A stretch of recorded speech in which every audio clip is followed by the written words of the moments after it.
मित्रों, ग्रहण के दिन औरतों को भूल कर भी नहीं करने चाहिए। यह 3 काम स्वयं भोलेनाथ कहते हैं कि प्रत्येक स्त्री को भूल कर भी यह 3 काम नहीं करने चाहिए। जो स्त्री ग्रहण के दिन यह 3 काम कर देती है, वह अपने जीवन में कभी खुश नहीं रहती। तो मित्रों, वह कौन से 3 काम है जिन्हें स्त्री को ग्रहण के दौरान नहीं करना चाहिए, चाहे वह सूर्य ग्रहण हो या फिर चंद्र ग्रहण। इन दोनों ग्रहण के दौरान स्त्री को यह 3 काम नहीं करने चाहिए। स्वयं भगवान भोलेनाथ ने बताया कि अगर कोई स्त्री ग्रहण के दिन यह 3 काम कर देती है तो उसके घर में क्लेश उत्पन्न हो जाता है, लड़ाई झगड़ा होने लगते हैं, और खास तौर पर गर्भवती माताएं बहनें इस बात का अवश्य ध्यान रखें। और अगर आप हमारे चैनल पर नए हैं तो हमारे चैनल को अवश्य सब्सक्राइब कर लें। मित्रों, चलो मैं आपको एक कथा के माध्यम से समझाता हूं कि वह कौन से 3 काम है जो स्त्री को ग्रहण के दौरान कदापि नहीं करने चाहिए। और वीडियो के अंत में मैं आपको यह भी बताऊंगा कि भगवान भोलेनाथ ने बताया है कि ग्रहण के दिन स्त्रियों को क्या करना चाहिए। भगवान भोलेनाथ ने इसके बारे में क्या निष्कर्ष दिया है।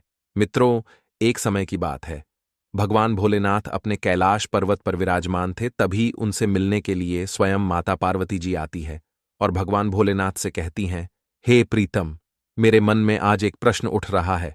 तब भगवान भोलेनाथ कहते हैं कि हे पार्वती जी, कहिए आपका वह प्रश्न कौन सा है। तब देवी पार्वती कहती हैं कि हे चराचर जगत के स्वामी, आप तो समस्त वेदों के झाता है, आपसे भला कौन सी बात छुपी है। माता पार्वती जी आगे कहते हैं कि हे प्रभु, मेरे मन में आज प्रश्न उठ रहा है कि ग्रहण के दौरान कलयुग की प्रत्येक स्त्री को क्या करना चाहिए और क्या नहीं करना चाहिए। तब भगवान भोलेनाथ कहते हैं कि हे देवी पार्वती, आप सच में जगत माता जगदम्बा हो। आपने सच में आज यह प्रश्न करके कलयुग की प्रत्येक स्त्री को उनके ऊपर आने वाले संकट से बचा लिया है। मैं तुम्हें इस प्रश्न का उत्तर एक कथा के माध्यम से बताऊंगा।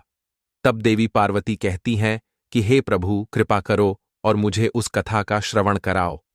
तब भगवान भोलेनाथ कहते हैं कि हे देवी पार्वती, मैं आज तुम्हें जिस कथा का श्रवण कराने जा रहा हूं, उसके बारे में ब्रह्मा विष्णु महेश गंधर्व अप्सराएं इन सभी को भी इस बात के बारे में नहीं पता है। भगवान भोलेनाथ आगे कहते हैं कि हे देवी पार्वती, आप इस कथा को पूरा अंत तक सुनना नहीं तो आपको आधी जानकारी ही पता चलेगी। और मेरी इस कथा का श्रवण जो भी मनुष्य पूरा करता है, मैं उसके 32 अपराध माफ करता हूं। तब देवी पार्वती कहती हैं कि हे प्रभु, मैं इस कथा को पूरा अंत तक सुनूंगी, कृपया मुझे आप वह कथा बताने का प्रयत्न करें। तब भगवान भोलेनाथ कथा को सुनाना प्रारंभ करते हैं और कहते हैं कि हे देवी पार्वती, एक समय की बात है। शिवपुरी नामक राज्य में एक राजा राज्य करता था। उसका नाम शिरोमणि था। उस राजा के पास एक रानी थी जिससे उसको एक पुत्र भी था। शिरोमणि की रानी एक धीर वीर गुणवान एवं पतिव्रता स्त्री थी। शिरोमणि राजा जहां भी जाया करता था, उसकी पत्नी राजा शिरोमणि के साथ जाया करती थी। मित्रों, भगवान भोलेनाथ आगे कहते हैं कि हे देवी पार्वती, रानी के गुणवान होने के कारण उसके पुत्र के आचरण में रानी के ही समस्त गुण विद्यमान थे। अब रानी का पुत्र 20 वर्ष का हो चुका था और वह राजा शिरोमणि अब बूढ़ा हो चुका था। राजा शिरोमणि ने सोचा, चलो आप अपने पुत्र को राजा बना देते हैं और उसकी शादी भी कर देते हैं। तब राजा शिरोमणि ने अपने पुत्र की शादी एक विदर्भ देश के महाराज की सुंदर कन्या से कर दी। वह कन्या देखने में स्वर्ग की अप्सरा से कम नहीं थी। मित्रों, भगवान भोलेनाथ आगे कहते हैं कि हे देवी पार्वती, वह कन्या भले ही देखने में स्वर्ग की अप्सरा से कम नहीं थी, परंतु उस कन्या के अंदर ज्ञान की कमी थी। वह किसी का कहना नहीं मानती थी और गलत आचरण वाला काम करती थी, जिससे शिरोमणि की रानी अत्यंत दुखी रहती थी और कहती थी कि मेरे पुत्र को यह कैसी कन्या मिल गई है जो दिखने में स्वर्ग की अप्सरा से काम नहीं है, परंतु इसके काम गंधर्व जैसे हैं। मित्रों, भगवान भोलेनाथ आगे कहते हैं कि हे देवी पार्वती, धीरे धीरे जब 1 वर्ष गुजरा तो वह कन्या गर्भवती हुई। तो शिरोमणि और उसकी रानी सहित वह नया बना राजा भी अत्यंत प्रसन्न हुआ और शिरोमणि ने अपने पुत्र से कह के पूरे राज्य में घोषणा करवा दी कि प्रत्येक मनुष्य को 10-10 अशर्फी दान की जाएगी। मित्रों, भगवान भोलेनाथ आगे कहते हैं कि हे देवी पार्वती, एक दिन वह कन्या आंगन बैठी हुई थी। तब वहां पर शिरोमणि की रानी आ जाती है और अपनी बहू से कहती हैं कि बहू, अब तुम्हें अपना ध्यान रखना है क्योंकि तुम्हारी कोख में एक बच्चा पल रहा है। महारानी अपनी बहू को समझाते हुए आगे कहती है कि बहू, आज से कुछ दिन बाद चंद्र में ग्रहण पड़ने वाला है। इस दिन का तुम्हें खास ध्यान रखना है, क्योंकि प्रत्येक गर्भवती स्त्री को ग्रहण के दौरान कुछ बातों का ध्यान रखना बहुत ही आवश्यक होता है, उस स्त्री के लिए और उसके पेट में पल रहे बच्चे के लिए। मित्रों, भगवान भोलेनाथ आगे कहते हैं कि हे देवी पार्वती, वह रानी आगे कहती है कि बहू, इस दिन प्रत्येक सुहागन महिलाएं बहुत ही विचलित रहती हैं, और खासतौर पर वह महिलाएं जो गर्भवती होती हैं। बहू, अभी तुम भी गर्भवती हो, तो मैं तुम्हें 3 बातें बताने जा रही हूं, जिन्हें तुम गांठ बांध के रख लो। भूल कर भी तुम्हें ग्रहण के दौरान यह कार्य नहीं करने हैं, अन्यथा अनर्थ हो सकता है।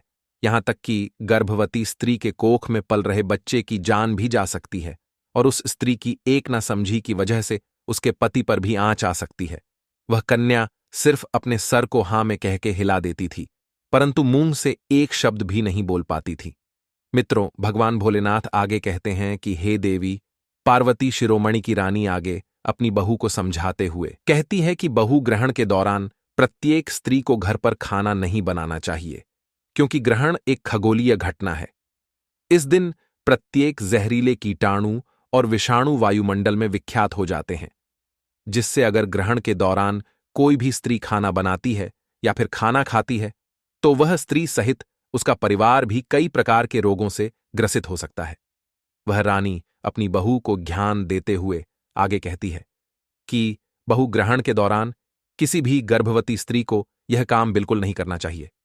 मित्रों, भगवान भोलेनाथ आगे कहते हैं कि हे देवी पार्वती, महारानी आगे कहती हैं, ग्रहण के अंतराल के समय किसी भी स्त्री को अपने बालों को कंघी नहीं करना चाहिए और ना ही अपने घर के भीतर कोई नुकीली चीज को लाना चाहिए। इससे घर में गरीबी आती है, और तो और उस स्त्री के पति की भी मृत्यु हो सकती है। मित्रों, भगवान भोलेनाथ आगे कहते हैं, हे देवी पार्वती, वह रानी आगे कहती है कि अगर कोई स्त्री गर्भवती है तो उसे अपने पेट पर गेरू से 3 लाइन खींच लेनी चाहिए, जिससे उसकी संतान की ग्रहण से रक्षा हो सके, और ग्रहण के दौरान गर्भवती स्त्री को अपने घर से बाहर नहीं निकलना चाहिए। मित्रों, भगवान भोलेनाथ आगे कहते हैं, हे देवी पार्वती, शिरोमणि की रानी जैसा जैसा अपने पुत्र की पत्नी को बताती है, वह वैसा वैसा ही करती है, तब उसे एक गुणवान पुत्र की प्राप्ति होती है। मित्रों, अब भगवान भोलेनाथ माता पार्वती से कहते हैं कि देवी पार्वती, अब तो आपको समझ में आ गया होगा कि वह कौन से 3 काम है जो स्त्रियों को ग्रहण के दौरान नहीं करने चाहिए। तब माता पार्वती कहती है कि प्रभु, अब भी मुझे ठीक से समझ नहीं आया है, कृपया मुझे स्पष्ट बताने की कृपा करें। तब भगवान भोलेनाथ कहते हैं कि है देवी पार्वती, ठीक है, मैं तुम्हें बताता हूं कि ग्रहण के दौरान स्त्रियों को वह कौन से 3 काम है जो नहीं करनी चाहिए। पहला, प्रत्येक स्त्री को ग्रहण के दौरान जब तक ग्रहण पड़े तब तक घर पर ना तो खाना बनाना है और ना ही खाना खाना है।